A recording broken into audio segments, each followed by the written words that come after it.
us as later with snow.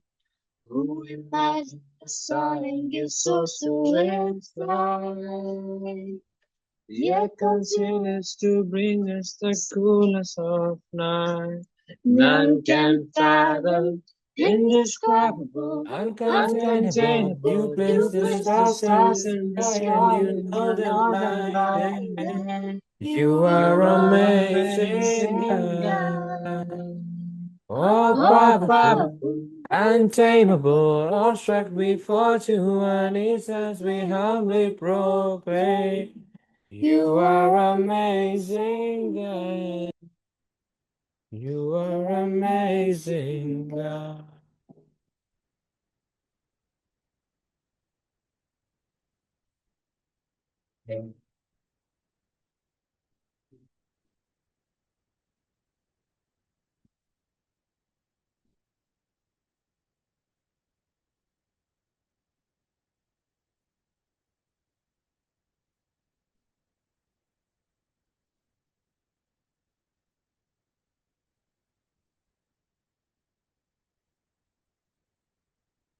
You are God of the city.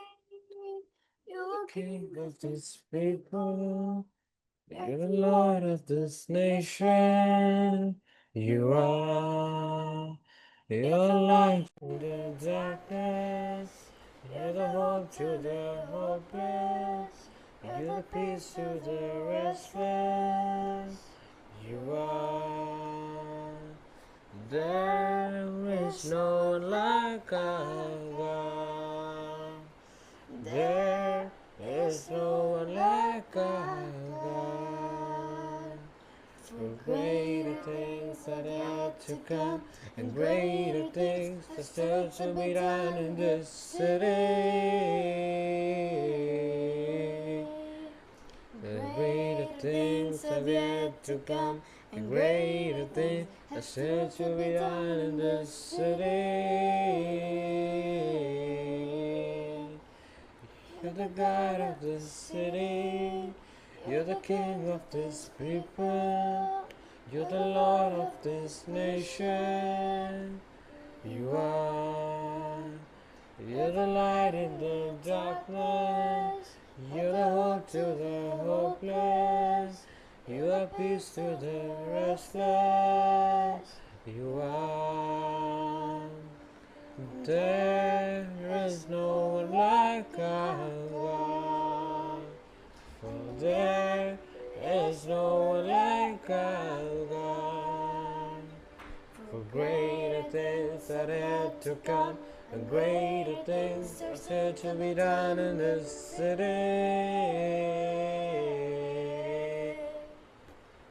Greater things have yet to come. The greater things are still to be done in this city.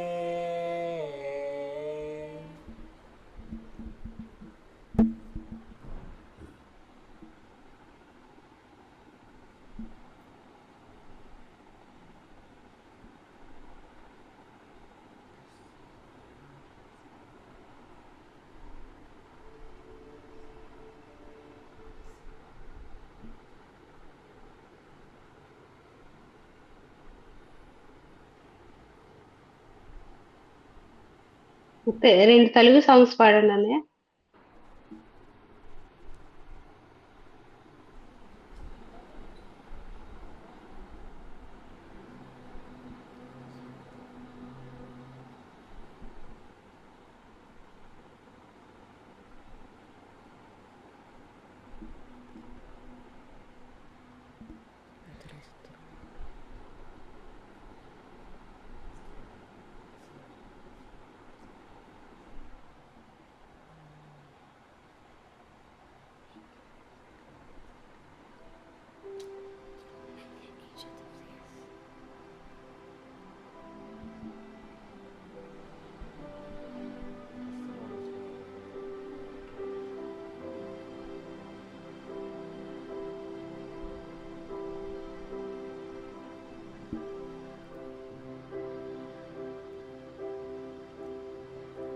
Bless the Lord, oh my soul, oh my my soul, worship His holy name.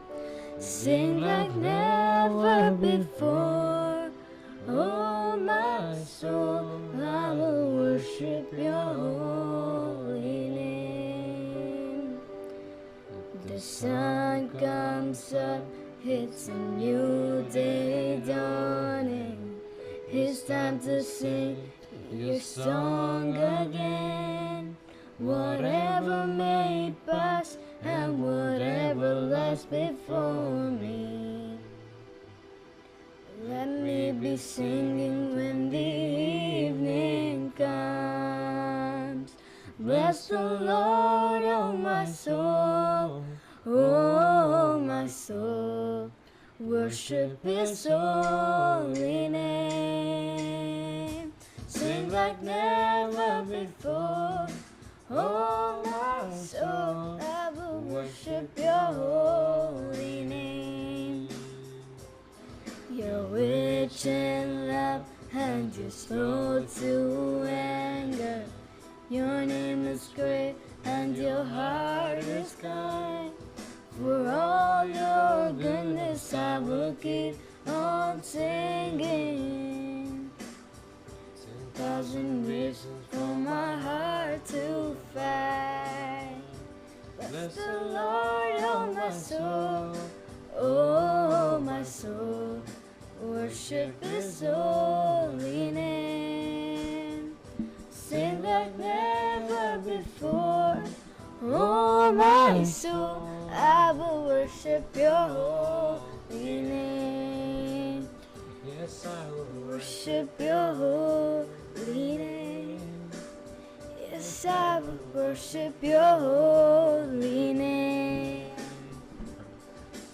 On that day when my strength is failing, the end draws near and my time has come.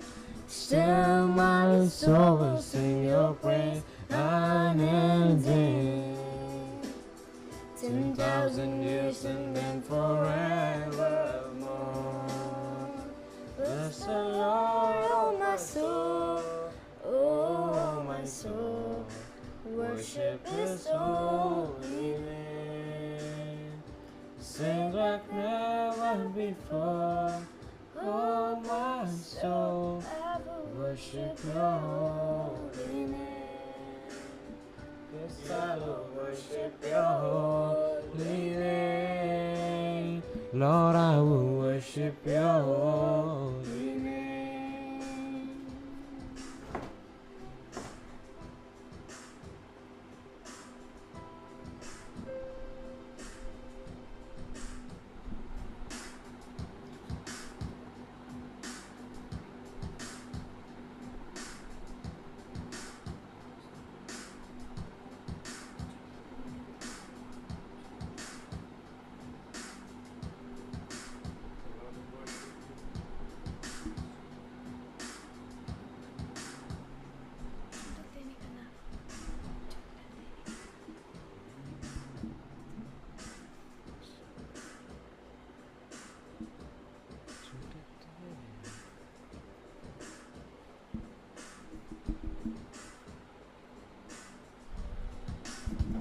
Next we'll sing a Telugu song. Even as we sing, I wanted to just try to worship in wherever you are, just looking at God, and let's forget about our lives and the things around. Let's just try to concentrate upon Him.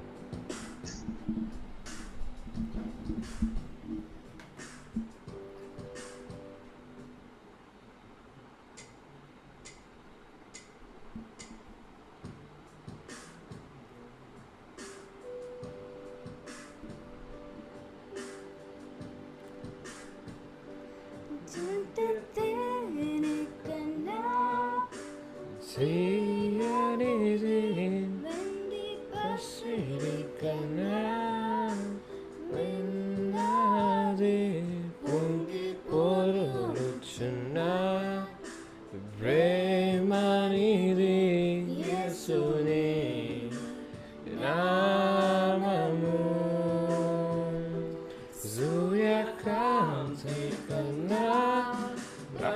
ప్రకాశమైనది పండు వెన్నెల కన్నా బలమైనది మంచు కొండల కన్నా చల్లనిది యేసుని నామము.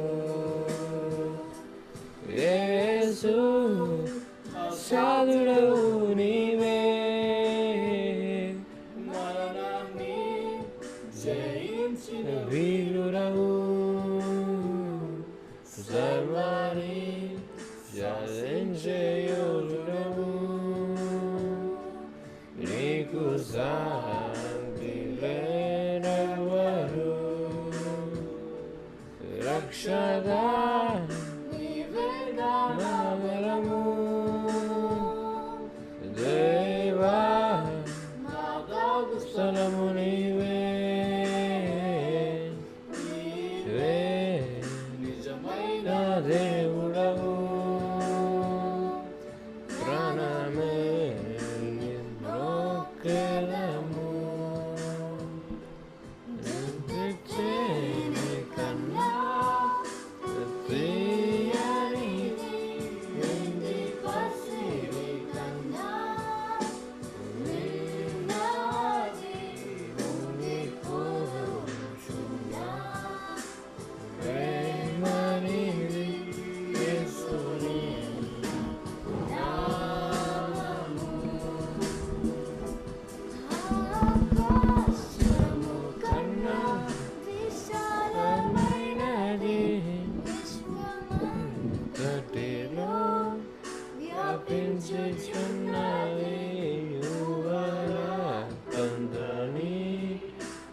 ఉన్నతమైనది యేసుని నామము.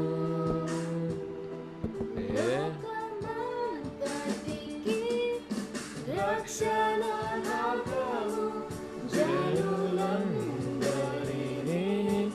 బ్రతికించే జీవము. సర్వమానములో నివసించు సత్యము యేసుని నామము. యేసు సాధుడు నీవే, మరణమే జయించిన వీరుడవు, సర్వాన్ని సాధించే యోధుడవు. నీకు సాటి లేనెవరు, రక్షగా నీవేగా మా బలము.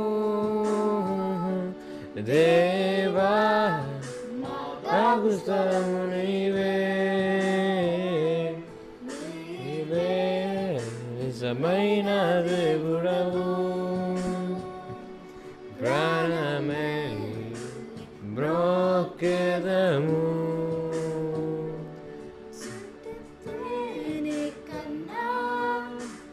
తీయనిది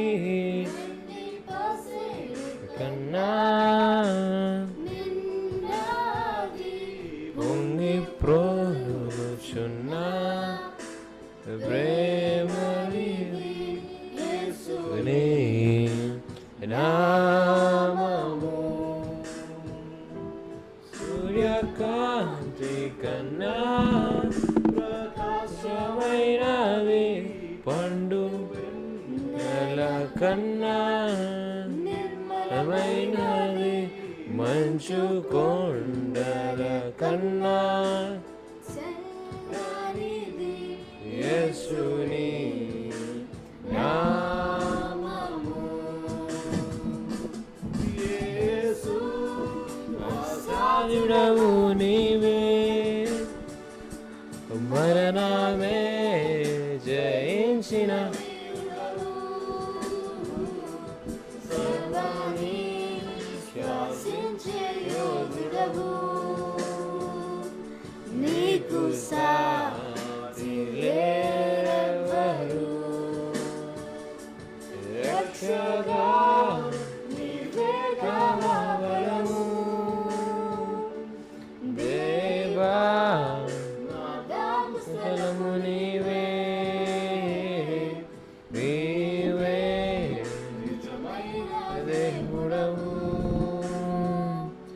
ప్రాణమెల్లి మ్రోక్కెదము. నీవేగా పదము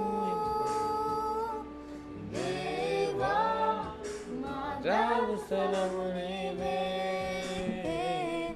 నీవే నిజమైన దేవుడవు.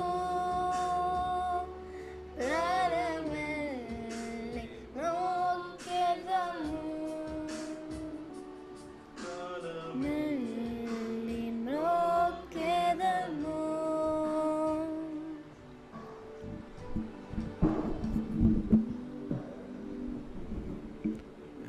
అవును యేసయ్యా, నీవే మా యొక్క బలము ప్రభా, మా దాగు స్థలము. నిజమైన దేవుడు నాయన ప్రభా, మీకే మొక్కుతున్నాం, మిమ్మల్ని గణపరుస్తున్నాం, మిమ్మల్ని ఆరాధిస్తున్నాం, మిమ్మల్ని కొనియాడుతున్నాం. ప్రభా మాకు సహాయం చేయండి. జుంటి తేనె కన్నా ప్రభా మరి ఎక్కువగా ప్రభు మిమ్మల్ని డిసైడ్ చేయలాగున, మిమ్మల్ని ఆశించలాగున సహాయం చేయండి. వెండి పసిడి కన్నా ప్రభు మిమ్మల్ని ప్రభు కోరుకునేలాగున మా ప్రభు మా యొక్క ప్రయారిటీస్ని మార్చండి. ప్రభు మీ ప్రేమను గుర్తెరుగులాగున ప్రభు మేమందరం ప్రభు మీ కొరకే జీవించలాగున సహాయం చేయండి. మీకే వందనాలు స్తోత్రాలు తండ్రి. ప్రభు మమ్మల్ని సమర్పించుకుంటూ ప్రభు ఈ యొక్క సమయాన్ని ప్రభు మీ ఆధీనంలో ఉంచుకోండి. ప్రభు వాక్యాన్ని ప్రభు మీ యొక్క ఆధీనంలో ఉంచుకోండి. మీరే మాతో మాట్లాడండి, సహాయం చేయండి. యేసయ్య నామమున తండ్రి, ఆమేన్.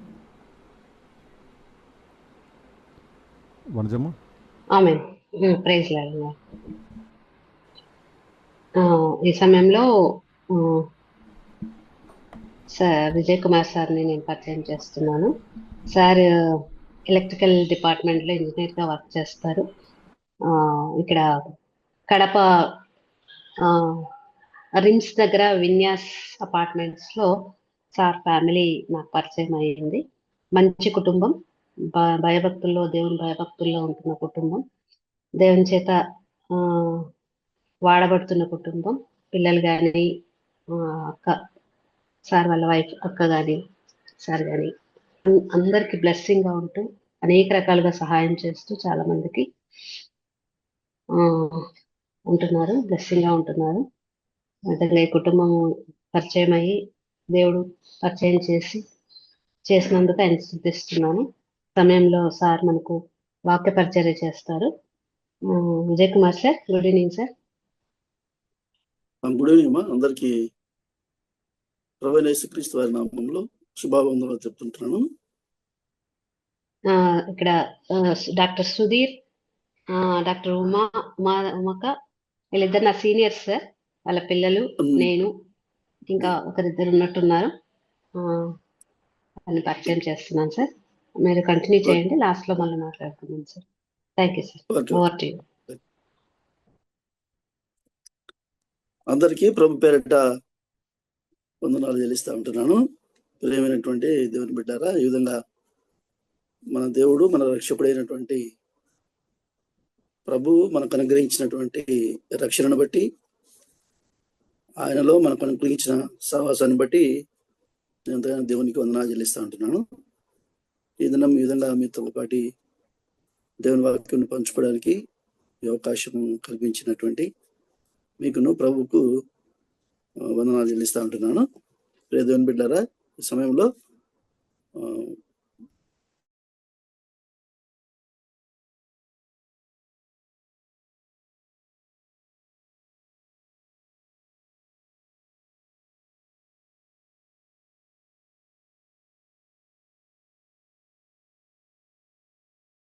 ఒకటో అధ్యాయము మొదటి 5 వచనాలు.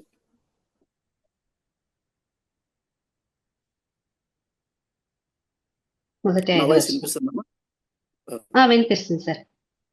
ఓ థియోఫిలా, యేసు తాను ఏర్పరచుకున్న అపోస్తులకు పరిశుద్ధాత్మ ద్వారా ఆజ్ఞాపించిన తర్వాత ఆయన పరమునకు చేర్చుకొనబడిన దినం వరకు ఆయన చేయుటకును బోధించుటకును ఆరంభించిన వాటన్నిటిని గూర్చి నా మొదటి గ్రంథం రచితిని. ఆయన శ్రమపడిన తర్వాత 40 దినముల వరకు వారికి అగుపడుచు దేవుని రాజ్య విషయములను గూర్చి బోధించుచు అనేక ప్రమాణములను చూపి వారికి తను తాను సజీవునిగా కనపరుచుకొనెను. ఆయన వారిని కలుసుకొని ఇలాగూ ఆజ్ఞాపించెను, మీరు యెరూషలేము నుండి వెళ్ళక నా వలన వినిన తండ్రి యొక్క వాగ్దానం కొరకు కనిపెట్టుడి. యోహాను నీళ్లతో బాప్తిస్మం ఇచ్చెను గాని కొద్ది దినములలోగా మీరు పరిశుద్ధాత్మలో బాప్తిస్మం పొందుదురనెను. దేవుడు ఈ మాటలు మన నిమిత్తం దీవించలాగున చిన్న ప్రార్థన చేసుకున్నాము. పరిశుద్ధుడవు తండ్రి, మహోన్నతుడవు గొప్ప దేవా, నీకు స్తోత్రములు. నీ అద్వితీయ కుమారుడైన యేసుక్రీస్తు ప్రభునందు మాకు అనుగ్రహించినటువంటి ఆత్మ సంబంధమైన పరలోక సంబంధమైన ప్రతి ఆశీర్వాదాన్ని బట్టి నీకు స్తోత్రాలు. నాయన, అవన్నీ మా జీవితాల్లో మీరు దేవా సందర్భింపజేయడానికి నాయన మీ పరిశుద్ధాత్మకు వరంగా ఇచ్చి ఆత్మ ద్వారా అనేక సంగతులు మాకు తెలియపరుస్తున్నప్పటి స్తోత్రాలు.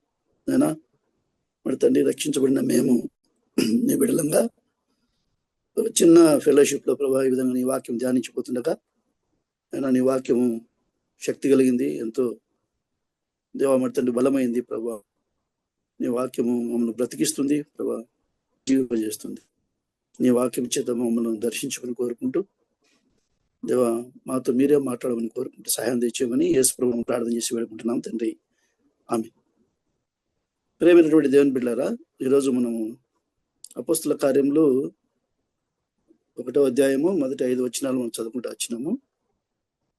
ఇందులో చాలా ప్రాముఖ్యమైనటువంటి ఒక సంగతి వ్రాయబడింది. 3వ వచనంలో ఆయన శ్రమ పడిన తర్వాత 40 దినముల వరకు వారికి అప్పడుచు దేవుని రాజ్య విషయం గురించి బోధించుచు అనేక ప్రమాణములను చూపి వారికి తను సజీవనంగా కనపరచు. ఈ అపోస్తుల కార్యములు మరి లూకా వారు రాసినటువంటి పుస్తకం అన్నమాట. మొదటి పుస్తకము. అందుకే ఈ యొక్క లూకా సువార్త రాసినప్పుడు ఆయన ఆరంభించినప్పుడు థియోఫిలా అని ఆరంభిస్తాడు. కాబట్టి అతను స్నేహితుడైనటువంటి థియోఫిలకు రాస్తూ యేసు ప్రభు వారు ఆయన జన్మం నుంచి ఆయన మరణించినంత వరకు కూడా తన మొదటి గ్రంథంలో రాసినట్టుగా చెప్తున్నాడు వచనాల్లో. తర్వాత 3వ వచనంలో రాయబడింది ఇంకొక సంగతి చెప్తున్నాడు అనమాట. అంటే అపోస్తలులు అంటే యేసుక్రీస్తు ప్రభు వారు పరమునకు చేర్చు తర్వాత జరిగించినాడు, తన ఆత్మ ద్వారా ఎటువంటి గొప్ప కార్యం జరిగిస్తా వచ్చినాడు, సంఘంను ఏ విధంగా నిర్మిస్తా వచ్చినాడు అనే విషయాన్ని ఈ అపోస్తల కార్యములు అంతట్లో కూడా కార్యాలన్నీ కూడా లూకా గారు రాశారనమాట. అయితే ఈరోజు ప్రాముఖ్యంగా మనం 3వ వచనం ధ్యానిస్తా వచ్చినప్పుడు ఆయన శ్రమ పడిన తరువాత 40 దినముల వరకు వారికి అగపడుచు దేవుని రాజ్య విషయం గురించి బోధించుచు అనేక ప్రమాణములను చూపి వారికి తను సజీవులను కనపరుచుకొనెను. యేసు ప్రభు వారు శ్రమపడిన తర్వాత అంటే ఆయన పునరుత్థానుడై తిరిగి లేచిన తర్వాత సరిగ్గా గుడ్ ఫ్రైడే రోజున తన ప్రాణం అర్పిస్తా వచ్చినాడు. తర్వాత పునరుత్థాన దినము అంటే ఈస్టర్ రోజున ఆయన మరణమును జయించి తిరిగి లేచినాడు.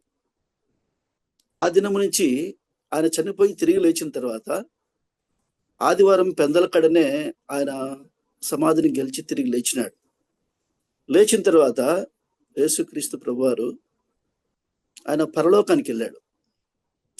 పరలోకానికి వెళ్ళి ఆ యొక్క నిబంధన రక్తాన్ని తండ్రి సన్నిధిలో అర్పించి సర్వలోక మానవుల పాప పరిహారం నిమిత్తమై ప్రాయశ్చిత్తం జరిగించినాడు.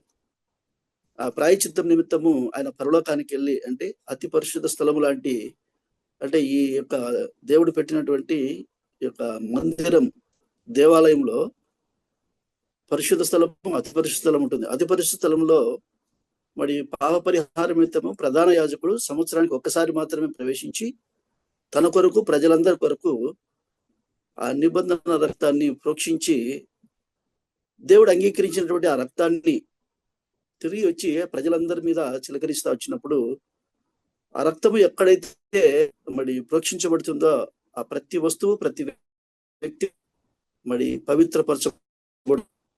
అదేవిధంగా యేసు ప్రభు వారు కూడా ఆయన పరలోకానికి వెళ్ళి తన సొంత రక్తంతో దేవునికి అర్పించి దేవుని అంగీకారం తీసుకొని ఆ రక్తం తీసుకుని మళ్ళీ ఈ భూలోకానికి వచ్చి ఆ రక్తం ద్వారానే అందరికీ పాప విమోచన కలిగిస్తూ వచ్చినాడు. దేవుని బిడ్డారా, యేసుప్రభు వారు ఆ విమోచన కార్యమును జరిగించిన తర్వాత ఆయన పరలోకంలో ఉండొచ్చు. ఆయన ఆ కార్యం ముగించి సమాప్తి చేశాడు. అయితే ఇక్కడ 3వ వచనంలో మనం చూస్తూ వచ్చిన అపోస్తల కార్యములు 1వ అధ్యాయం 3వ వచనంలో ఆయన శ్రమ పడిన తర్వాత 40 దినముల వరకు వారికి అగపడుచుబడింది. ప్రియ దేవుని బిడ్డారా, యేసుక్రీస్తు ప్రభు వారు చనిపోయి పరలోకానికి వెళ్ళి మళ్ళీ వచ్చి ఆయన భూలోకంలో వచ్చినాడు. దాదాపు 40 దినములు ఆయన భూలోకంలో జీవిస్తూ వచ్చినాడు. ఈ యొక్క 40 దినములు ఆయన చాలా మంది కనపడింది. 40 దినముల వరకు ఆగిపడుస్తూ వచ్చినాడు. ఆగిపడినప్పుడు ఏం చేశాడు ఆయన? ఆ విషయాన్ని మనం చూస్తూ వచ్చినప్పుడు ప్రియ దేవుని బిడ్డలారా, యోహాను సువార్తలో మనం చూస్తూ వస్తాం. శిష్యులందరూ కూడా ఆయన సిలువ వేసేటికి ముందుగానే, అంటే గెత్సెమనే తోటలో అందరూ పారిపోయినారు భయంతో. ఆయన సిలువ వేసిన తర్వాత, ఆయన మరణించిన తర్వాత ఆయన సమాధి చేయడానికి కూడా ఎవరు రాలేదు. అయితే ఆ గెత్సెమనే తోటలో ముందుగా చెప్తూ వచ్చినారు, ప్రభా నీ కోసం నేను చనిపోతానని పేతురు అంటే శిష్యులందరూ కూడా చెప్పినారు, నీ కోసం ఏమైనా చేస్తామని. కానీ ఎవరు అక్కడ ఉండలేకపోయినారు, అందరూ భయంతో వెళ్ళిపోయినారు. ప్రియ దేవుని బిడ్డారా, చూడండి, కాబట్టి యేసుప్రభు వారు వారిని శిష్యులుగా ఏర్పరచుకున్నాడు, కానీ వారిలో నిజమైనటువంటి స్థిరమైనటువంటి విశ్వాసమును వారు పొందలేదన్నమాట. అందుకని ఆయన మరణించి తిరిగి లేచిన తర్వాత మొట్టమొదటి ప్రత్యక్షమైంది మగ్దలేని మరియకు. ఆ మగ్దలేని మరియకు తను బయలుపరుచుకుంటూ వచ్చినాడు.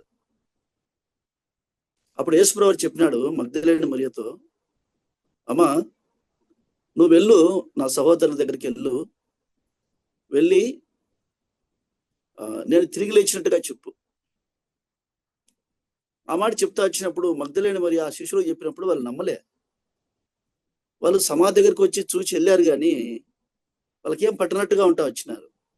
ప్రియ దేవుని బిడ్డలారా, అదే రోజు సాయంత్రము పునరుత్థాన దినం రోజు ఆ శిష్యులు ఒక గృహంలో తలుపులు వేసుకుని భయంతో ఉన్నప్పుడు యేసుప్రభు వారు స్వయంగా వారి మధ్యకు వచ్చి ప్రత్యక్షమైనప్పుడు వాళ్ళు భయపడినారు. భూతం అని, నేను భూతాన్ని కాదు మీ ప్రభువునని ప్రత్యక్షపరచుకుంటూ వచ్చినాడు. దేవుని బిడ్డలారా, చూడండి, ఆయన 40 దినములలో మొట్టమొదటి దినము ఆయన శిష్యుల అవిశ్వాసాన్ని తొలగించడానికి, వారిలోని భయమును తీసివేయడానికి, ఆయన ఏదైతే ఈ భూలోకంలో జీవము గల దేవుని సంఘాన్ని స్థాపించడానికి పునాది రాళ్ళగా ఆయన శిష్యులను స్థిరపరచడానికి ఆయన 40 దినాలు ఇక్కడ ఉండాల్సి వచ్చింది. దేవుని బిడ్డలారా, గుర్తుంచుకోండి. తర్వాత ఈ యోహాను సువార్త 20వ అధ్యాయంలో ఇంకా చాలా సంగతులు రాయబడినాయి. చూడండి, దేవుని వాక్యంలో చాలా సంగతులు రాయబడినాయి. 20వ అధ్యాయము యోహాను సువార్త 20వ అధ్యాయము 19వ వచనంలో, ఆదివారం సాయంకాలమున శిష్యులు యూదులకు భయపడి తాము కూడి ఉన్న ఇంటి తలుపులు మూసుకొని ఉండగా యేసు వచ్చి మధ్యలో నిలిచి మీకు సమాధానం కలుగునుగాక అని వారితో చెప్పాను. ఆయన అలాగూ చెప్పి వారికి తన చేతులు పక్కలను చూపగా శిష్యులు ప్రభువును చూచి సంతోషించినారు. అప్పుడు యేసు మరలా మీకు సమాధానం కలుగునుగాక. చూడండి, యేసు ప్రభు వారు అసమాధానంతో ఉన్నటువంటి శిష్యులను సమాధానపరచడానికి, భయంలో ఉన్నటువంటి వారిని వారికి అభయం ఇచ్చి వారి విశ్వాసంలో స్థిరపరచడానికి వచ్చినాడు. తర్వాత దేవుని బిడ్డ గుర్తుంచుకోండి, 24వ వచనంలో రాయబడింది. యోహాను సువార్త 20వ అధ్యాయం 24వ వచనంలో, యేసు వచ్చినప్పుడు 12 మందిలో ఒకడైన దిదుమ అనబడిన తోమ వారితో లేకపోయిన కనుక తక్కని శిష్యులు మేము ప్రభువును చూచితిమని అతనితో చెప్పగా అతడు, నేను ఆయన చేతుల్లో మేకుల గుర్తును చూచి నా విరేలు ఆ మేకుల గుర్తులో పెట్టి నా చెయ్యి ఆయన పక్కలో ఉంచితేనే గాని నమ్మనని చెప్పినాడు. చూడండి, దిదుమ అనబడిన తోమ ఆ సమయంలో లేడు. వాళ్ళు చెప్పారు, మగ్దలేని మరియ ఏ విధంగా శిష్యులతో చెప్పినట్టుగానే ఈ శిష్యులందరూ కలిసి తోమాకు చెప్పినారు. తోమ అంటున్నాడు, మీరు నమ్మితే నమ్మరు, నేనైతే నమ్మనని చెప్పినాడు. దేవుని బిడ్డారా, ఇంత అపనమ్మకస్తుల యేసుప్రభు వారు ఏర్పరచుకునే శిష్యులు ఇంత బలహీనులా, ఇంత పిరికివారా అని మనకు అనుమానం రావచ్చు. దేవుని బిడ్డారా, దేవుడు ఎవరైనా ఏర్పరచుకుంటే నిజంగా ఆయన ఎన్నో ఆలోచనలు చేసి ఆయన దృష్టిలో యోగ్యులమని తెలిసిన తర్వాతనే మనల్ని ఏర్పరచుకుంటే వచ్చినాడు. అందుకు కొరింథీయులకు రాసిన పత్రికలో అంటాడు, దేవుడు బలవంతులను సిగ్గుపరచడానికి బలహీనులను ఏర్పరచుకుంటూ వచ్చినాడు, జ్ఞానులను సిగ్గుపరచడానికి జ్ఞానం లేనటువంటి వారిని, వెర్రి వారిని, లోకంలో తృణీకరించబడిన వారిని ఏర్పరచుకున్నట్టుగా మనం చదువుతూ వస్తాం. కాబట్టి దేవుడు ఎటువంటి వారినైనా సరే తన కోసము, తన పరిచయ నిమిత్తము, తనకు సాక్షులుగా ఉండడానికి దేవుడు బలపరుస్తూ వస్తాడు. చూడండి 26వ వచనంలో రాయబడింది, యోహాను సువార్త 20వ అధ్యాయము 26వ వచనంలో, 8 దినములైన తరువాత ఆయన శిష్యులు మరలా లోపల ఉన్నప్పుడు తోమా వారితో కూడా ఉండెను. తలుపులు మోయబడి ఉండగా యేసు వచ్చి మధ్యను నిలిచి, మీకు సమాధానం కలుగునుగాక అనెను. తర్వాత తోమాను చూచి, నీ వేలు ఇటు చాచి నా చేతులు చూడుము, నీ చెయ్యి చాచి నా ప్రక్కలో ఉంచి అవిశ్వాసివి కాక విశ్వాసమే ఉండుమనెను. చూడండి, తోమా కోసం ప్రత్యేకంగా మరొక రోజు కేటాయించుకొని వచ్చాడు. తోమా యొక్క అవిశ్వాసాన్ని బాగు చేయడానికి వచ్చాడు. దేవుని బిడ్డారా, యేసు ప్రభువు వారు 40 దినాల్లో ఆయన దృష్టిలో ఆయన ఏర్పరచుకున్న వారిలో ఒక్కరు కూడా తప్పిపోకుండా ఉండడానికి అందరికీ ప్రత్యక్షమై అందరినీ ఒక్కొక్క విధంగా ఆయన స్థిరపరుస్తూ వచ్చినాడు. అందుకే అపోస్తల కార్యంలో 1వ అధ్యాయం 3వ వచనంలో ఆయన శ్రమ పడిన తర్వాత 40 దినముల వరకు వారికి అగపడుచు ఆయన అనేక విషయాలు వాళ్ళకి బోధిస్తూ వచ్చినాడు. దేవుని బిడ్డారా, తోమాతో చెప్తున్నాడు అనమాట 29వ వచనంలో, 20వ అధ్యాయము యోహాను సువార్త 29వ వచనంలో, యేసు నువ్వు నన్ను చూచి నమ్మితివి, చూడక నమ్మిన వారు ధన్యులని చెప్పినాడు. కాబట్టి చూడక నమ్మడము, చూచి నమ్మడము, చూచి నమ్మడము సాక్ష్యం ఇవ్వడం అవుతుంది. అయితే చూడకుండా నమ్మడము విశ్వాసము, అది గుర్తుగా ఉంది అనమాట. దేవుని బిడ్డారా, విశ్వాసం అంటే డెఫినేషన్ మనం చూడొచ్చు అనమాట. అంటే విశ్వాసం అంటే ఏంటంటే దేవుడు నాడే మొట్టమొదటి నమ్మాలంట, తర్వాత తను వెతుకు వారికి ఫలము దయచేస్తాడని మనం నమ్మాలని రాయబడింది 11వ అధ్యాయం ఫిబ్రవరి రాసిన పత్రిక 6వ వచనంలో. దేవుని బిడ్డారా, విశ్వాసం అంటే చూడకుండా నమ్మడము. కాబట్టి దేవుడు ఉన్నాడని నమ్మాలా, ఆయన చూచి కాదు నమ్మేది. చూడడానికి ఆయన మనలాంటి వ్యక్తి కాదు, మనిషి కాదు, ఆయన ఆత్మస్వరూపైన దేవుడు, ఆయన ఉన్నాడని నమ్మాల. విశ్వాసంలో ప్రథమమైనటువంటి మెట్టు అనమాట. రెండవది దేవుని బిడ్డారా, యేసుక్రీస్తు ప్రభువారు ఆయన ఈ 40 దినములు అవపడుచు ఆయన దేవుని రాజ్య విషయాలు బోధించినట్టుగా మనం చూస్తా ఉన్నాం. దేవుని బిడ్డ గుర్తుంచుకోండి, సరిగ్గా ఈ రోజుకి ఈస్టర్ సండే అయిపోయిన తర్వాత ఈరోజు 39వ రోజు, అంటే రేపటికి 40 రోజులు అనమాట. సరిగ్గా రేపటి దినము యేసుక్రీస్తు ప్రభువారు ఆయన భూలోకం నుంచి ఆరోహణమై వెళ్ళిపోయాడు. అంటే ఈ 40 అంటే మనము ఈస్టర్ జరుపుకున్నాము, గుడ్ ఫ్రైడే జ్ఞాపకం చేసుకున్నాము, తర్వాత మర్చిపోయింటాం. కానీ యేసు ప్రభువారు 40 దినాలు మనల్ని మర్చిపోలే. తన యందు విశ్వాసం ఉంచిన వారు ఇంకా స్థిరంగా ఉండాలని అందరినీ ఆయన అంటే టచ్ చేసినాడు, అందరి దగ్గరికి వెళ్ళాడు, వారి అవిశ్వాసాన్ని బాగు చేస్తా వచ్చినాడు, బలహీనులను బలపరుస్తూ వచ్చినాడు, తన శక్తితో నింపుతా వచ్చినాడు, ఎవరిని ఏ విధంగా స్థిరపరచాలని ఆ విధంగా చేస్తా వచ్చినాడు. దేవుని బిడ్డలు గుర్తుంచుకోండి, ఈ 40 దినములు అనేది చాలా ప్రాముఖ్యమైనది. చాలాసార్లు మనము చనిపోవడానికి ముందు 40 దినాలు లెంట్ మనము జ్ఞాపకం చేసుకుంటాం, కానీ యేసు ప్రభువారు ఆయన పునరుత్థానమైన తర్వాత అవిశ్వాసులైన వారి విశ్వాసాన్ని బలపరచడానికి, వారిని స్థిరపరచడానికి 40 దినములు మన కోసం భూలోకంలో ఉంటూ వచ్చినాడు. అయితే ఈ 40 దినములు యేసు ప్రభువారు భూలోకంలో ఉన్నప్పుడు ఆయన ఏం చెప్పాడు అంటే, అపోస్తల కార్యంలో 1వ అధ్యాయం 3వ వచనంలో, ఆయన శ్రమ పడిన తర్వాత 40 దినముల వరకు వారికి అగపడుచు దేవుని రాజ్య విషయం గురించి బోధించుచు అనేక ప్రమాణములు చూపి వారికి తను సజీవునిగా కనపరుచుకుంటూ వచ్చినాడు. యేసుక్రీస్తు ప్రభువారు చేసిన పని ఏంటంటే ఆయన దేవుని రాజ్య విషయాల గురించి మాట్లాడుతూ వచ్చినాడు. ఆ శిష్యులకు దేవుని రాజ్యం గురించి చాలా విషయాలు బోధిస్తూ వచ్చినాడు. ఆయన భూలోకంలో ఆ శిష్యులను వెంబడి వచ్చినప్పుడు అనేకమైన అద్భుతాలు చేస్తూ వచ్చినాడు, అనేకమైన విషయాలు చెప్తా వచ్చినాడు. యేసు ప్రభువారు ఫస్ట్ ఆయన సువార్త ఆరంభించినప్పుడు, అంటే ఆయన పరిచర్య ఆరంభించినప్పుడు మొట్టమొదటి యేసుప్రభు వారు పలికిన మాటలు ఏంటంటే చూడండి, దేవుని వాక్యంలో మార్కు సువార్త 1వ అధ్యాయము 14వ వచనము 15వ వచనంలో రాయబడింది. యేసుప్రభు వారు ఆయన సువార్త ప్రారంభించినాడు.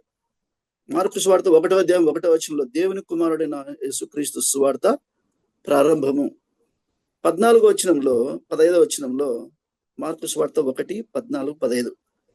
యోహాను చెరపట్టబడిన తరువాత యేసు కాలము సంపూర్ణమైనది, దేవుని రాజ్యము సమీపించి ఉన్నది, మారు మనసు పొంది సువార్త నమ్ముడని చెప్పుచు దేవుని సువార్త ప్రకటించుచు గలిలయకు వచ్చెను.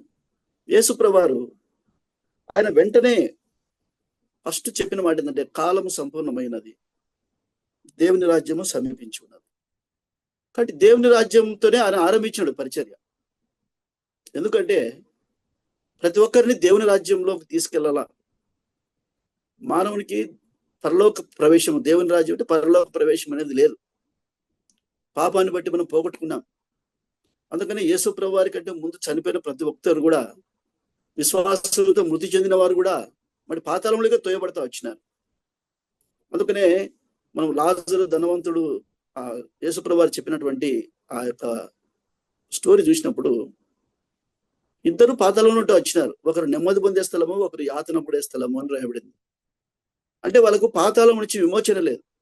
అయితే యేసుక్రీస్తు ప్రభువారే వారిని పాతాళం నుంచి విమోచించి అబ్రహాము లాంటి విశ్వాసం వచ్చిన ప్రతి ఒక్కరిని కూడా పాతాళపు చెర నుంచి విడిపించి ఆయన పరదేశకు తీసుకెళ్లాడు.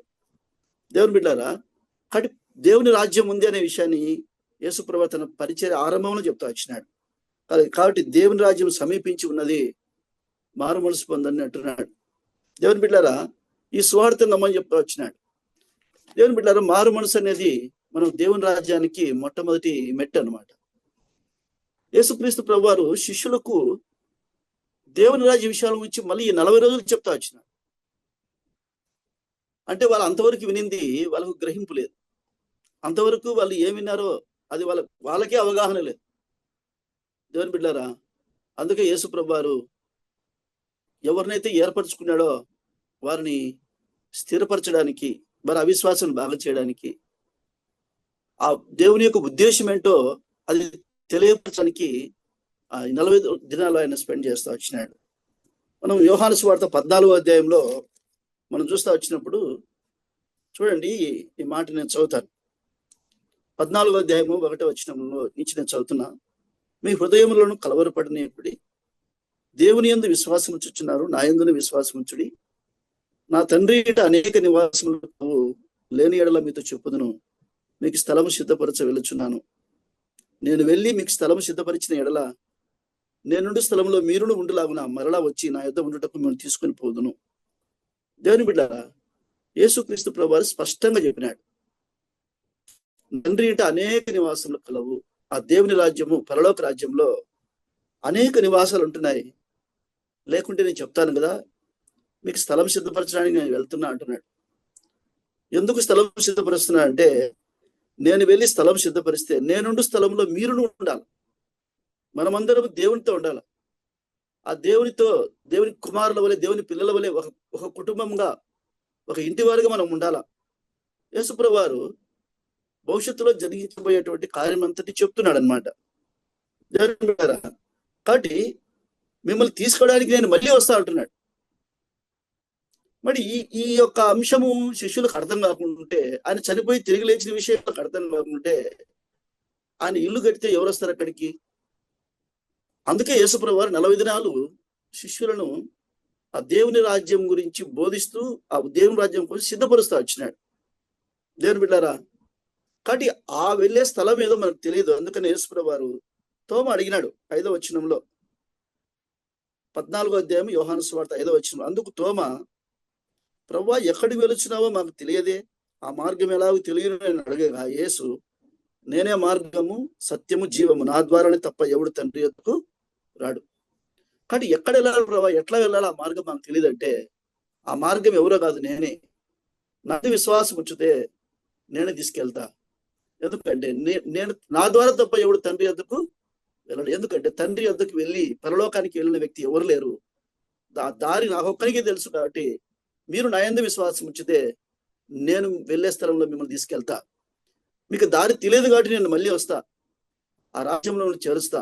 దేవుని బిడ్డలారా, కాబట్టి యేసు ప్రభువు వారు 40 దినాలు వరకు వారితో మాట్లాడుతూ దేవుని రాజ్య విషయాల గురించి వాళ్ళకు బోధిస్తా వచ్చినాడు. ఆయన సజీవుడని, ఆయన మరణం నుంచి తిరిగి లేచినాడని అనేక రుజువులు చూపిస్తా వచ్చినాడు. దేవుని బిడ్డలారా, మన జీవితంలో కూడా ఈ రోజుకి కరెక్ట్గా 39 రోజులు అయింది. యేసు ప్రభువు వారు తన వాక్యం ద్వారా ఎన్నోసార్లు తన ఆత్మ ద్వారా మనతో మాట్లాడుతూ వచ్చినాడు. అయితే మన విశ్వాసం ఇంకా అస్థిరంగా ఉంటే, లేకపోతే గిన గ్రహింపు లేని స్థితిలో ఉంటే గిన దేవుని బిడ్డలారా, మనము ఈ సమయమును మన జీవితాన్ని దేవునికి ఇష్టంగా మనం మార్చుకోవాలి. మారు మనసు అనుభవము. దేవుని బిడ్డలారా, శిష్యులే వాళ్ళు, కానీ వాళ్ళు గ్రహింపు లేకుండా పోయింది. చూడండి, దేవుని వాక్యంలో కొన్ని సంగతులు, దేవుని రాజ్య విషయాల గురించి యేసు ప్రభువు వారు ఏమేమి చెప్పినాడో కొన్ని విషయాలు మీతో నేను పంచుకోవాలనుకుంటున్నా. చూడండి, మత్తయి సువార్తలో ఒక మాట రాయబడింది. మత్తయి సువార్తలో యేసు ప్రభువు వారు ఆయన చనిపోవడానికి ముందుగా కొన్ని విషయాలు చెప్పినాడు. దేవుని రాజ్య విషయాలు చెప్తా వచ్చినప్పుడు చూడండి, మత్తయి సువార్త 21వ అధ్యాయం.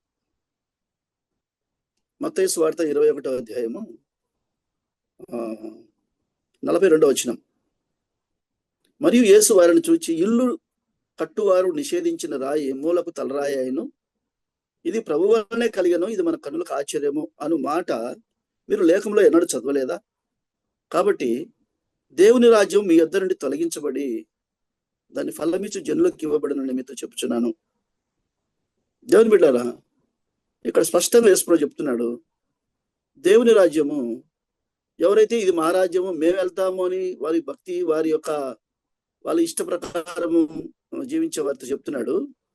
మేము తెలుసుకునేదే కరెక్ట్ అనుకునే వాళ్ళతో చెప్తున్నాడు అనమాట. దేవుని రాజ్యం మీ యొద్ద నుంచి తొలగించబడుతుంది, దాన్ని ఫలమిచ్చే జనులకు అది ఇవ్వబడుతుంది అంటున్నాడు. దేవుని బిడ్డలారా, ఎవరు ఫలమిచ్చేవాళ్ళు? ఎవరు దేవుని రాజ్యమునకు యోగులుగా ఉండేవారు? ఇంకా యేసు ప్రభువు చాలా విషయాలు చెప్తా వచ్చి, పరలోక రాజ్యం విషయాల గురించి మాట్లాడుతూ వచ్చి, ఆ పరలోక రాజ్యం గురించి మాట్లాడుతూ యేసు ప్రభువు వారు ఇంకా కొన్ని మాటలు చెప్తా వచ్చినాడు. చూడండి, లూకా సువార్తలో ఇంకొక మాట కూడా రాయబడింది. ఈ సంగతులు నేను మీతో ఒక్కొక్కటి నేను చెప్తా వస్తాను, మీరు దయచేసి ఆలకించాలని కోరుకుంటున్నా. చూడండి, లూకా సువార్త 17వ అధ్యాయం. లూకా సువార్త 17వ అధ్యాయంలో 20వ వచనం. లూకా సువార్త 17వ అధ్యాయము 20వ వచనం. దేవుని రాజ్యం ఎప్పుడు వచ్చునని పరిసయ్యులు ఆయన అడిగినప్పుడు ఆయన, దేవుని రాజ్యం ప్రత్యక్షంగా రాదు, ఎందుకనగా ఇదిగో దేవుని రాజ్యం మీ మధ్యనే ఉన్నది కనుక ఇదిగో ఇక్కడ అనియు అదిగో అక్కడ అనియు చెప్ప వీలు పడదని వారికి ఉత్తరం ఇచ్చాను. దేవుని రాజ్యము దాన్ని ఫలమిచ్చే జనులకు ఇస్తా అని చెప్పినాడు. దేవుని రాజ్యము మనం ఎక్కడ వెతుక్కోవాలంటే మీ మధ్యనే ఉంది, మీరే వెతుక్కోవాలంటున్నాడు. దేవుని బిడ్డలారా, ఆ దేవుని రాజ్యం గురించి చాలా విషయాలు యేసు ప్రభువు వారు గుర్తు చేస్తూ వచ్చినాడు. కాబట్టి దేవుని రాజ్యం అనేది ఎక్కడ ఉంటుందంటే మన మధ్యనే ఉంటుంది. ఆ దేవుని రాజ్యము ఎట్లా సంపాదించుకోవాలా అనేది యేసు ప్రభువు వారు చాలా విషయాలు గుర్తు చేస్తూ వచ్చినాడు. యేసు ప్రభువు వారు ఆయన చనిపోవడానికి ముందుగా ప్రతి సందర్భంలో దేవుని రాజ్యం గురించే మాట్లాడుతూ వచ్చినాడు. ఈ సువార్తల్లో ఎక్కువ భాగము యేసు ప్రభువు వారు చనిపోవడానికి ముందు చెప్పినటువంటి బోధలు ఎక్కువ ఉంటాయి. అవే బోధనలు మళ్ళీ వాళ్ళు గుర్తు చేస్తూ వచ్చినాడు యేసు ప్రభువు వారు. దేవుని రాజ్యం యొక్క ప్రాముఖ్యతను వాళ్ళకు వివరిస్తూ వచ్చినాడు. దేవుని బిడ్డారా, అందుకనే మనం కూడా దేవుని రాజ్యమునకు సిద్ధపడే వారంగా ఉండాలా, దేవుని రాజ్యానికి సిద్ధపడే వారంగా ఉండాలా. ఆ దేవుని రాజ్యం సిద్ధపడాలంటే ఎట్లా, మనం ఈ లోకంలో ఎట్లా చేయాలా, 1-2 సందర్భాలు నేను చెప్పి ఈరోజు ఈ వాక్యాన్ని నేను ముగిస్తాను. చూడండి, మత్తయి సువార్త 22వ అధ్యాయంలో ఒక ధర్మశాస్త్రోపదేశకుడు అడుగుతున్నాడు అనమాట. ఏమడుగుతున్నాడంటే, ఆజ్ఞల్లో ప్రాముఖ్యమైన ఆజ్ఞ ఏది అని అడుగుతున్నాడు. అడిగినప్పుడు ఆయన చెప్తున్నాడు అనమాట. చూడండి, 22వ అధ్యాయము 35వ వచనం. వారిలో ఒక ధర్మశాస్త్రోపదేశకుడు ఆయనను శోధించుచు, బోధకుడా, ధర్మశాస్త్రంలో ముఖ్యమైన ఆజ్ఞ ఏది అని అడిగాను.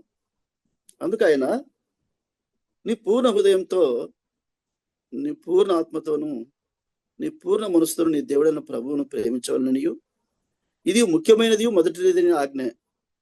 నిన్ను వల్ల నీ పొరుగువాని ప్రేమింపవలని రెండవ ఆజ్ఞ దాని వంటిదే. ఈ రెండు ఆజ్ఞలు ధర్మశాస్త్రం అంతటిని ప్రవక్తలకు ఆధారమై ఉన్నవని అతనితో చెప్పినాడు. దేవుని బిడ్డ గుర్తుంచుకోండి, ఎంతో చక్కగా యేసుప్రభువు వారు చెప్తా వస్తున్నాడు. రెండు ఆజ్ఞలు అంటున్నాడు. ఏంటి ఆ రెండు ఆజ్ఞలు అంటే, ఒకటి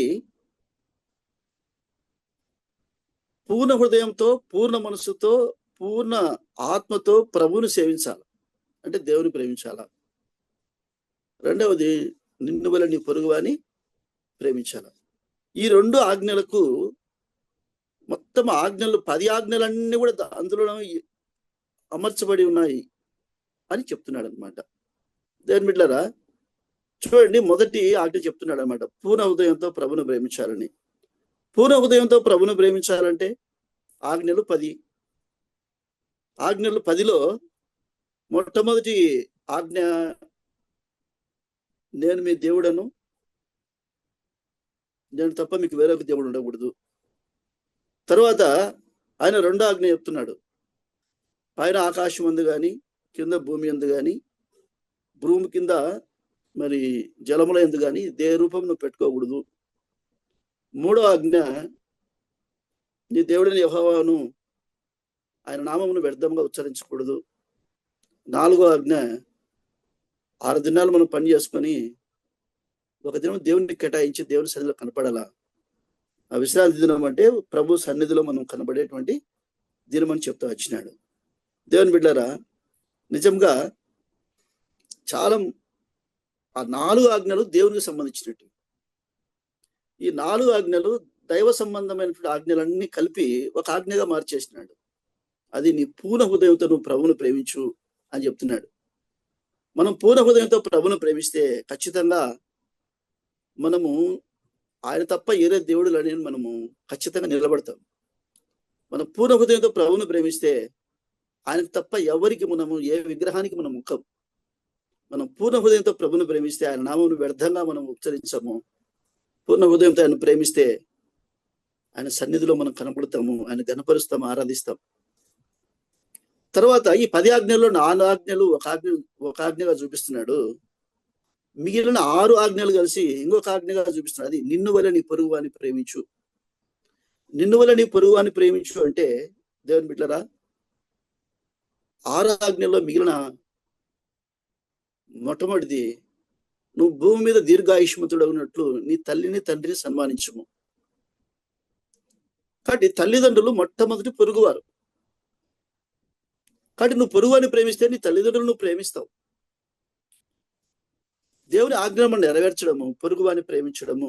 దేవుని బిడ్డలారా, తర్వాత దొంగలించవద్దు, వ్యభిచరించవద్దు, అబద్ధ సాక్ష్యం పలకద్దు, నీ పొరుగువాడిని ఆశించవద్దు, అబద్ధ సాక్ష్యం. ఇవన్నీ మిగిలిన 6 ఆజ్ఞలను కూడా పొరుగువాని గురించి మాట్లాడుతున్నాయి. మనము పొరుగువాని ప్రేమిస్తే ఆజ్ఞలను ఏది కూడా ధిక్కరించలేం. కాబట్టి పరలోక రాజ్యం చేరాలంటే ఎక్కడుంది ప్రభా పరలోక రాజ్యం అంటే, దేవుని రాజ్యం ఎక్కడుందంటే ఎక్కడో లేదు, మీ మధ్యనే ఉంది అంటున్నాడు. ఈ ఆజ్ఞలను నువ్వు దేవుని ప్రేమించు, నీ పొరుగువాని ప్రేమించు, నువ్వు పరలోకానికి వెళ్తావు అంటున్నాడు.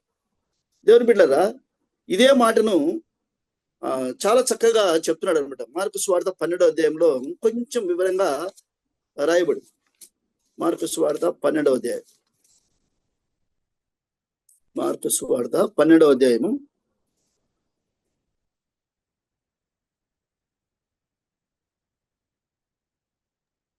28 సార్ 30 వచ్చినమ్మా, చదవండిమా. నీవు నీ పూర్ణ హృదయముతోను, నీ పూర్ణ ఆత్మతోను, నీ పూర్ణ వివేకముతోను, నీ పూర్ణ బలముతోను నీ దేవుడైన ప్రభువును ప్రేమింపవలనన్నది ప్రధానమైన ఆజ్ఞ. రెండవది, నీవు నిన్నువ్వలే నీ పొరుగు వారిని ప్రేమింపవలనన్నది రెండవ ఆజ్ఞ.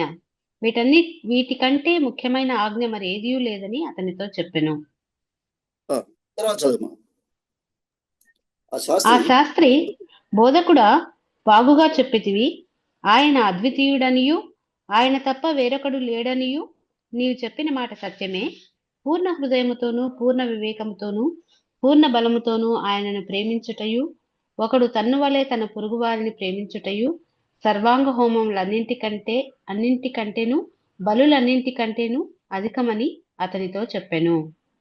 అతడు వివేకముగా ఉత్తరమిచ్చనని యేసు గ్రహించి, నీవు దేవుని రాజ్యమునకు దూరముగా లేవని అతనితో చెప్పెను. ఆ తరువాత ఎవడునూ ఆయనను ఏ ప్రశ్నయు అడగ తెగింపలేదు. ఎంత చక్కగా ఇక్కడ దేవుని వాక్యం రాయబడి చూడండి. దేవుని ప్రేమించడము, తర్వాత పొరుగువాని ప్రేమించడం అనేది సర్వాంగ హోమములన్నిటికంటేను బలుల కంటేను అధికమని ఆయనతో చెప్పినాడు. మనం ఎన్నో పనులు చేస్తుంటాం దేవుని మెప్పించడానికి. దేవుని బిడ్డలారా గుర్తుంచుకోండి, పొరుగువాని ప్రేమించకపోతే నిజంగా మనము దేవుని ఎట్లా మనము మెప్పించలేం. ఇంకా చాలా స్పష్టంగా రాయబడింది, ఈ వ్యక్తి ప్రభా ఆ విధంగా నువ్వు చెప్పిన మాట సత్యము, ఆ విధంగా చేయడము హోమముల సర్వాంగ హోమముల కంటే బలుల కంటే అధికమని చెప్పినప్పుడు యేసు ప్రభు అంటున్నాడు, నువ్వు వివేకంగా ఉత్తరం ఇచ్చినావు అని చెప్పి యేసు ప్రభు చెప్పిన మాట, నువ్వు దేవుని రాజ్యమునకు దూరముగా లేవని చెప్పినాడు. దేవుని బిడ్డలారా, ఈ రెండు ఆజ్ఞలు నెరవేర్చడంలోనే మనకు దేవుని రాజ్యం ఉంది. దేవుని రాజ్యం ఎక్కడో లేదు, మన మధ్యనే ఉంది. మనం నెరవేరిస్తే దేవుని రాజ్యం చూడగలుగుతాము. మనం నెరవేర్చలేకపోతే దేవుని రాజ్యము మనం కనుగొనలేం, మన మధ్యనే ఉంటుంది అంటున్నాడు. అందుకని యేసు ప్రభువు వారు మత్తయి సువార్త 13వ అధ్యాయంలో దేవుని రాజ్యం గురించి చాలా విషయాలు చెప్పినాడు. ఆ దేవుని రాజ్యం ఎటువంటిదంటే పొలంలో దాచబడిన ధనం లాంటిది అంటున్నాడు. ఒక వ్యక్తి దాన్ని కనుగొని తన కలిగినదంతా అమ్మి పొలం కొనుక్కున్నాడు. ఎందుకంటే అది దాచబడిన ధనం అతనికి తెలుసు కాబట్టి. అదేవిధంగా ఒక మంచి ముత్యమును వెతక వెళ్ళినటువంటి వర్తకుని పోల్చుతూ వచ్చినాడు. దేవుని రాజ్యం ఎటువంటిదంటే ఆ ముత్యపు విలువ తెలుసుకున్నప్పుడు తనకున్నదంతా డబ్బంతా దానికి అంటే వెచ్చించి ఆ ముత్యం కొనుక్కుంటాడు. ఎందుకంటే ఆ ముత్యం అంత విలువైందని. దేవుని రాజ్యం ఎక్కడుందో మనం తెలుసుకుంటే నిజంగా దానికోసం ఎటువంటి క్రయమైనా మనం చెల్లించడానికి వీలవుతుంది. కాబట్టి మనము ఆ దేవుని యేసు ప్రభువు వారు దేవుని రాజ్య విషయాల గురించి శిష్యులకు బోధించి వాళ్ళను చాలా మంచిగా ప్రిపేర్ చేస్తా వచ్చినాడు. దేవుని బిడ్డలారా గుర్తుంచుకోండి, ఆ శిష్యులు వారు ఎప్పుడైతే బలపడుతూ వచ్చినారో ఈ 40 దినాల్లో వారిని బాగా దేవుని రాజ్య విషయాలు బాగా అర్థమయ్యేట్టుగా బోధిస్తూ వచ్చినాడు. యేసు ప్రభువు వారు భూలోకంలో ఉన్నప్పుడు ఇంకా చాలా విషయాలు చెప్పినాడు. ఏం చెప్పినాడు? దేవుని రాజ్యం గురించి మాట్లాడుతూ ఆ రాజకుమారుడొకడు రాజ్యం సంపాదించుకొని తిరిగి రావడానికి ఎక్కడికి వెళ్ళాడంటే దూరదేశం ప్రయాణం అయిపోయినాడంట. ఆ విషయం నేను చదువుతాను చూడండి. లూకాసు వార్త 19వ అధ్యాయము 11వ వచనము 12వ వచనం. మా చదవండి, మాకు హెల్ప్ చేయండి. 11-12 వచనం. వారు ఈ మాటలు వినుచుండగా తాను యెరూషలేమునకు సమీపమున ఉండుట వలన దేవుని రాజ్యం వెంటనే అగుపడునని వారు తలంచుట వలనను ఆయన మరి ఒక ఉపమానము చెప్పెను. ఏమనగా, రాజకుమారుడు ఒక రాజ్యంను సంపాదించుకొని మరలా రావాలనని దూరదేశమునకు ప్రయాణమై తన దాసులను 10 మందిని పిలిచి వారికి 10 మీనాలనిచ్చి నేను వచ్చే వరకు వ్యాపారం చేయడని వారితో చెప్పెను. అయితే అతని పట్టణ యేసుప్రభు బాగా చెప్తున్నాడు, దేవుని రాజ్యం వెంటనే అగుపడుతుందని వాళ్ళు అనుకున్నారు. అయితే దేవుని రాజ్యము వెంటనే అగుపడదు, నేను సంపాదిస్తుందని ఆ ఉపమానం చెప్పినాడు. ఏం చెప్పినాడంటే, రాజకుమారుడు కూడా రాజ్యము సంపాదించుకొని మరలా రావాలని దూరదేశానికి ప్రయాణం అయిపోయినాడు అంటే ఉపమానం చెప్తూ వచ్చినాడు. అంటే యేసుప్రభు వారు దేవుని రాజ్యం అంటే మన కోసం అంటే అనేక నివాసాలు కడతాను, నేను మళ్ళీ వస్తానని చెప్పాడు కదా. దేవుని రాజ్యాన్ని పోలుస్తాను అని. ఆయన వచ్చినప్పుడు ఆ రాజ్యానికి ఎవరు హక్కుదారులు అంటే తన 10 మంది దాసులను పిలిపించి 10 మీనాలు ఇచ్చినాడు. ఆ 10 మంది ఏం చేశారంటే ఆ మీనాలతో నేను వచ్చేంత వరకు మీరు వ్యాపారం చేయండి అని వచ్చినప్పుడు మనకి ఈ విషయం అంతా తెలుసు. కేవలం 2 మాత్రమే దానికి జవాబు చెప్పినారు. ఆయన చెప్పిన పని చేసినారు. ఒకడేమో దాచిపెట్టేసినాడు. ఇంకా 7 మంది అస్సలు వాళ్ళకి అడ్రస్ లేదు. దేవుని బిడ్డలారా, చాలాసార్లు ఆయన రాజ్యం సంపాదించుకొని వస్తాడని చెప్పి మనము ఎదురు చూస్తుంటాం, కానీ ఆయన చెప్పినటువంటి మాటలు మనము గ్రహించలేకుంటాం. ఆ గ్రహింపు ఎంతో అవసరం. కాబట్టి యేసుప్రభువు వారు చెప్పినటువంటి సందర్భంలో దేవుని ప్రేమించిన వాడు తన సహోదరుని ప్రేమిస్తాడు, తన సహోదరుని ప్రేమించలేని వాడు దేవుని ప్రేమిస్తున్నాడంటే అది అబద్ధమే అని చెప్తున్నాడు. చూడండి, ఆ మాటను కూడా మరొకసారి మనం చూస్తాము. మొదటి యోహాను పత్రిక 4వ అధ్యాయము 19వ వచనం. మొదటి యోహాను పత్రిక 4వ అధ్యాయం 19వ వచనం. ఆయనే మొదట మనలను ప్రేమించను గనుక మనము ప్రేమించుచున్నాము. ఎవడైనాను నేను దేవుని ప్రేమించుచున్నానని చెప్పి తన సహోదరుని ద్వేషించిన ఎడల అతడు అబద్ధికుడగును. తాను చూచిన తన సహోదరుని ప్రేమింపనివాడు తాను చూడని దేవుణ్ణి ప్రేమింపలేడు. దేవుని ప్రేమించువాడు స్పష్టంగా రాయబడి చూడండి, దేవుడే మనల్ని ప్రేమించినాడు కాబట్టి మనం ప్రేమిస్తున్నాం. అయితే దేవుడు మనల్ని ప్రేమించినాడు అనేటువంటి ఆ విషయం మనకు అర్థమైతే మనము సహోదరుని ప్రేమించాలంట, పొరుగువాని ప్రేమించాలని రాయబడింది.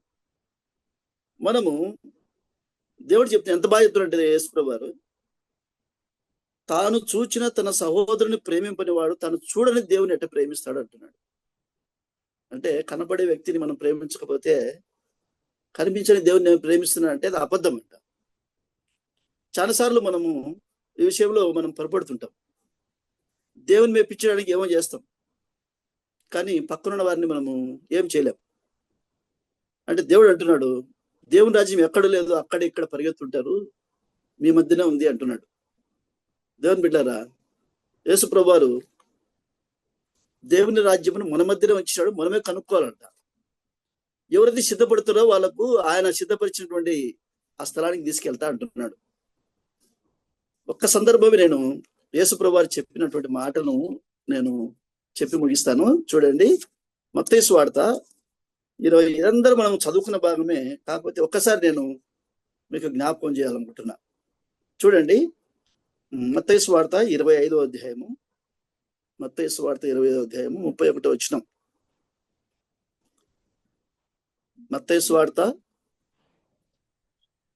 తన మహిమతో మనుష్య కుమారుడును ఆయనతో కూడా సమస్త దూతలను వచ్చినప్పుడు ఆయన తన మహిమగల సింహాసనం మీద ఆసీనుడై ఉండును. అప్పుడు సమస్త జనములు ఆయన ఎదుట పోగు చేయబడుదురు. గొల్లవాడు మేకలలో నుండి గొర్రెలను వేరుపరచినట్లు ఆయన వారిని వేరుపరిచి తన కుడి వైపున గొర్రెలను ఎడమ వైపున మేకలను నిలవబెట్టును. అప్పుడు రాజు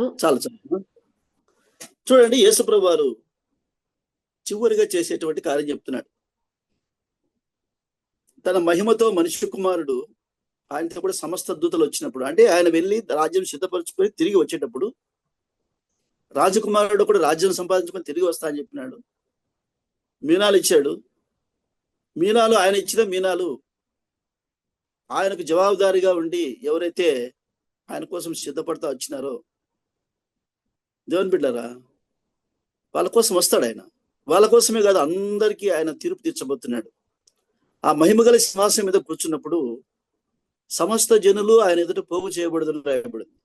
అందరూ ఆయన ఎందుకు విశ్వాసం ఉంచిన వారు, విశ్వాసం తొలగిపోయిన వారు, అసలు విశ్వాసం ఉంచని వారు, అన్ని జనులు అందరినీ పోగు చేస్తాడంట దేవుడు.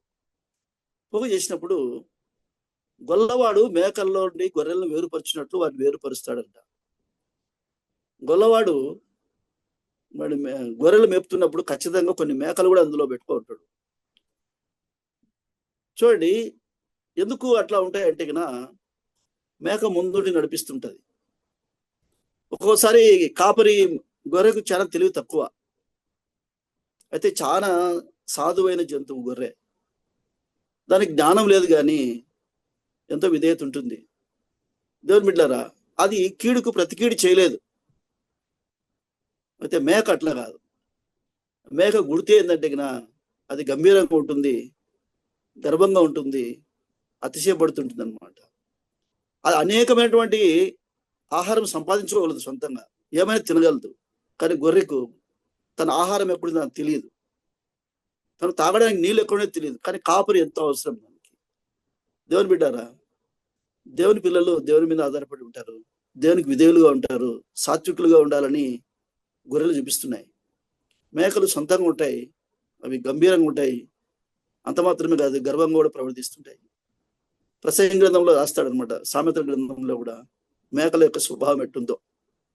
దేవుని బిడ్డారా, మన స్వభావాన్ని బట్టి మనకు తీర్పు తీర్చబడుతుంది.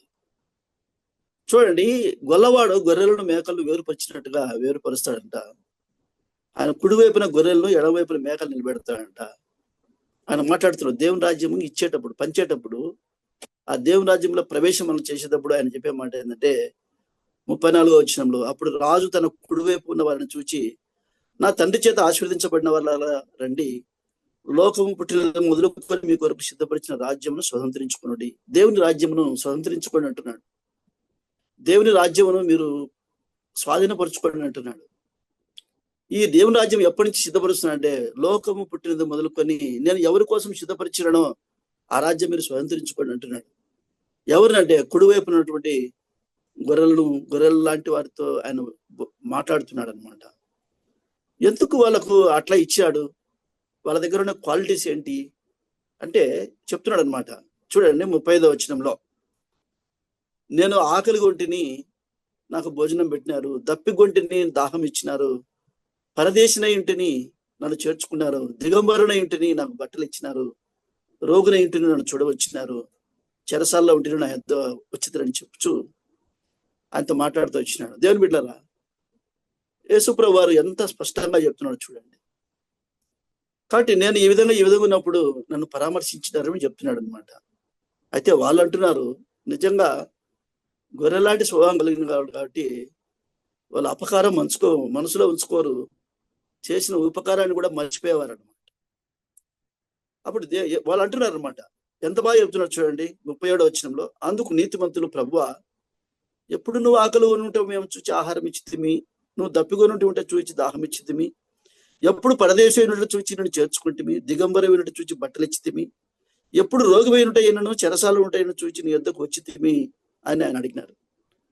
వాళ్ళు అన్ని చేశారు, కానీ ఎప్పుడు చేశాం ప్రభు అంటున్నారు. దేవుని బిడ్డలారా, నిజంగా ప్రేమ గుణం అటువంటిది అనమాట.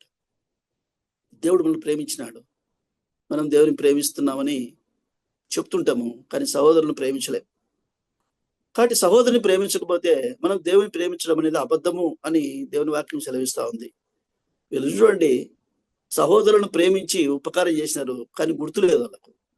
వాళ్ళ స్వభావం ఏంటంటే వాళ్ళు దైవ గుణ లక్షణాలు కలిగి ఉన్నారు. అప్పుడు యేసుప్రభువు చెప్తున్నాడు అనమాట.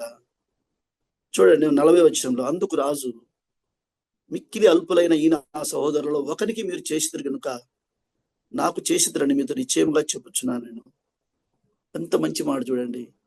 మిక్కిలి అల్పులైన వారిలో ఒకరికి చేసినారు, నాకు చేసినట్టే అన్నాడు. దేవుని బిడ్డల, అల్పులను మనం లక్ష్య పెట్టాలా, తృణీకరించబడిన వారిని మనం లక్ష్య పెట్టాలా. ఎందుకంటే మనల్ని దేవుడు లక్ష్య పెట్టినాడు. మనం యోగ్యులమని కాదు, లేకపోతే మనలో ఏదో టాలెంట్స్ ఉన్నాయని కాదు. దేవుని బిడ్డలారా, ఎందుకు పనికిరాని మనల్ని దేవుడు ఏర్పాటు చేసుకున్నాడు. ఆయన మనల్ని బలపరుస్తూ వస్తున్నాడు, విశ్వాసం స్థిరపరుస్తూ వస్తున్నాడు. మనం ఏం చేయాలనే కానీ ఆయన శక్తి సామర్థ్యములు గొర్రెవలే మనం ఆయనతో ఉన్నప్పుడు ఖచ్చితంగా ఆయన మనం సంరక్షిస్తూ వస్తాడు. తనకు ఇష్టమైన కార్యములు మన జీవితం ద్వారా జరిగిస్తూ వస్తాడు. దేవుని బిడ్డలారా, మిక్కిలి అల్పులైన ఆ సహోదరులు ఒకరికి చేసినారు కాబట్టి నాకు చేసినారు అంటున్నాడు. చూడండి, వాళ్ళు దేవుని ప్రేమించినారు కాబట్టి సహోదరులను కూడా ప్రేమిస్తూ వచ్చినారు. వాళ్ళు దేవుని ప్రేమించకపోతే సహోదరులను ప్రేమించలేరు. దేవుని బిడ్డలారా, దేవుని రాజ్యమును వాళ్ళు వెతికినారు, వాళ్ళ మధ్యలో ఉన్నట్టుగా వాళ్ళు కనుగొన్నారు. అందుకే వాళ్ళు దేవుని రాజ్యమును స్వతంత్రించుకుంటూ వచ్చినారు. సరే, రెండవ గుంపు గురించి మాట్లాడుతున్నాడు అనమాట.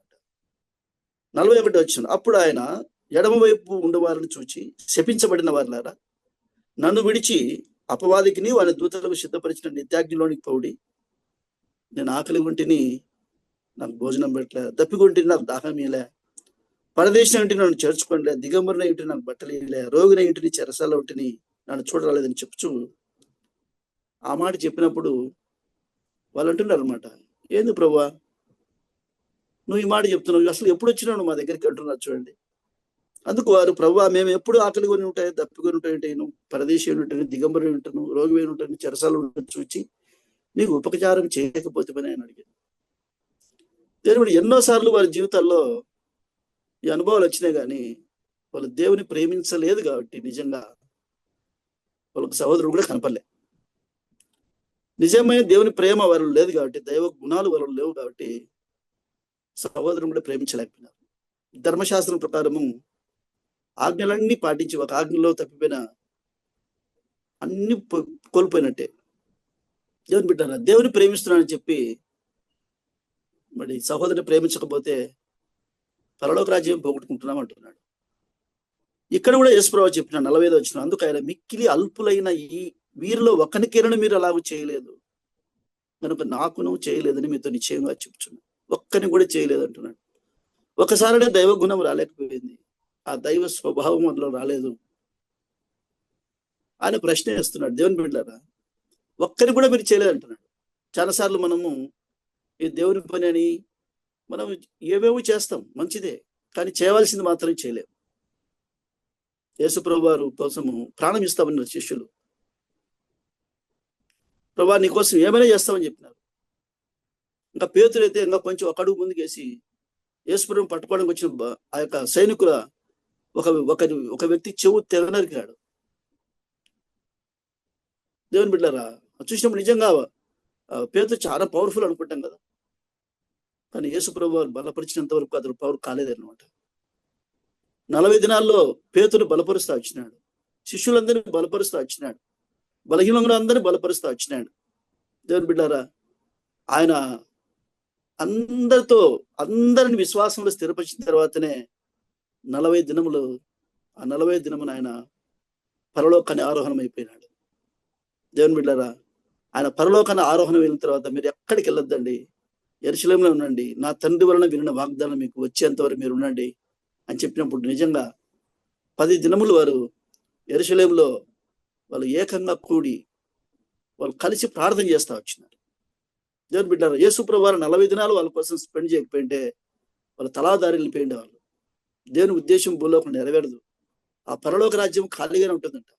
యెషయా గ్రంథంలో రాయబడింది, నిజంగా దివ్యమైన ఇండ్లు నివాసులు లేక శిథిలమైపోయినాయంట.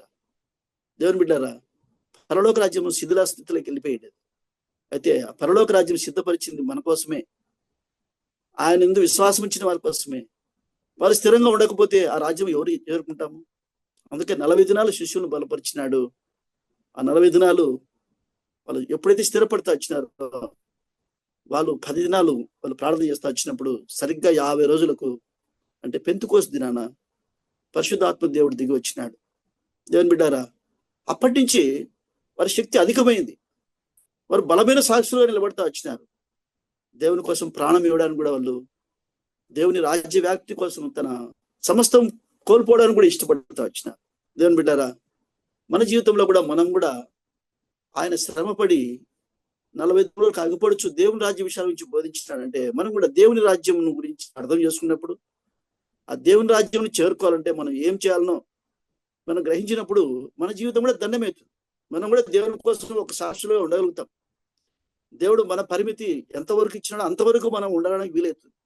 దేవుని బిడ్డ చూడండి, ఈయన ఈ మిక్కిలి అల్పులైన ఈయన సోదరులు ఒక్కరికి మీరు చేయలేదంటే దేవుని బిడ్డ ఒక్కరు కూడా వారి జీవితంలో చేయలేకపోయినారంట. దేవుడు మన జీవితంలో అట్టుండకూడదు. దేవుని వాక్యం ఈ 40 దినాల్లో యేసుప్రభువు వారు చెప్పిన మాటలు ఈ రోజు మనం 39వ రోజు మనం జ్ఞాపకం చేసుకుంటున్నాం. దేవుని బిడ్డలారా, దేవా నా కోసం నువ్వు 40 దినాలు ఉన్నావు, నీ వాక్యము దేవుని రాజ్యం ఎంత ప్రశస్తమైందో తెలియపరుస్తూ వచ్చినావు. దేవుని రాజ్యం ఎక్కడో లేదు ప్రభువా, మా మధ్యనే ఉంది. అల్పులను నేను చూడలేకపోతున్నా, మిక్కిలి అల్పులను మీద దృష్టి పెట్టలేకపోతున్నా ప్రభువా. దేవా వాళ్ళని దృష్టి పెడితే నీ మీద దృష్టి పెట్టినట్టే ప్రభా, అటువంటి గుణం నాకు దయచేయ ప్రభువా.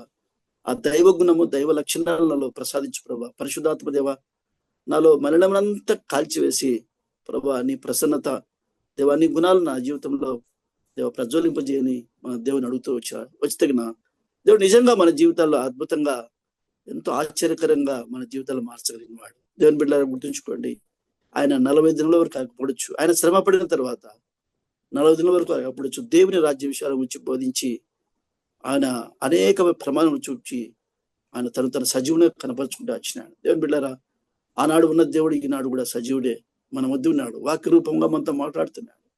కాబట్టి మనం కూడా వాక్యములకు విధేయత చూపించి మనం కూడా దేవుని బిడ్డారా ఆ యొక్క మన మధ్య ఉన్న దేవుని రాజ్యమును మనం వెతుక్కొని ఆ రాజ్యం సిద్ధపడదాము. దేవుడు మనం కలిసినప్పుడు ఆ మీనాలు తీసుకున్న వారితో, బలా నమ్మకమైన మంచి దాసుడా, నువ్వు కొంచెంలో నమ్మకం వంటివి, ఇదిగో అనేక పట్ల మీద అధికారిగా ఉండా చెప్తా వచ్చినాడు. అదే సహోదరుని ప్రేమించిన వారిని చెప్తున్నాడు అనమాట. నా తండ్రి చేత ఆశీర్వదించబడిన వారు లోకం పుట్టింది మొదలుకొని మీకోసం సిద్ధపరిచిన రాజ్యం సంతరించుకోండి అని చెప్తా వచ్చినాడు. ఆ మాట నీతో నాతో మనందరితో కూడా పలికేట్టుగా మన జీవితాన్ని దేవునికి ఇష్టంగా మార్చుకుందాము. ఆ విధంగా చేసుకున్నప్పుడు నిజంగా దేవుడు తన ప్రాణం పెట్టిన దానికి, మనం కొనుక్కున్న దానికి ఎంతో విలువ ఉంటుంది దేవుని బిడ్డారు. లేకపోతే ఆ రక్షణ మన జీవితంలో వ్యర్థమైపోతుంది. శపించబడ్డ వర్లైనటువంటి గుంపులోకి వెళ్ళిపోతూ వస్తుంది. దేవుని బిడ్డలారా గుర్తుంచుకోండి, ఈ 39వ దినమున మన జీవితాన్ని దేవుని సమర్పించుకుందాము. ఆ విధంగా దేవుని రాజ్యం కూడా సిద్ధపడతాం. ప్రభు నువ్వు వస్తావు, దాన్ని తీసుకెళ్ళడానికి వస్తావు, నేను సిద్ధపడతా. ఆ విధంగా మనం సిద్ధపడతా వస్తాము. ఆ విధంగా దేవుడు మనకు సహాయం చేస్తా వస్తాడు. దేవుడి మాటలు మనందరి వినికిడిలో దీవించి ఆశీర్వదించును గాక. వందనాలు. ఆమేన్. Praise Lord. ఒక చిన్న మాట ప్రార్థన చేసి క్లోజ్ చేయము అక్క.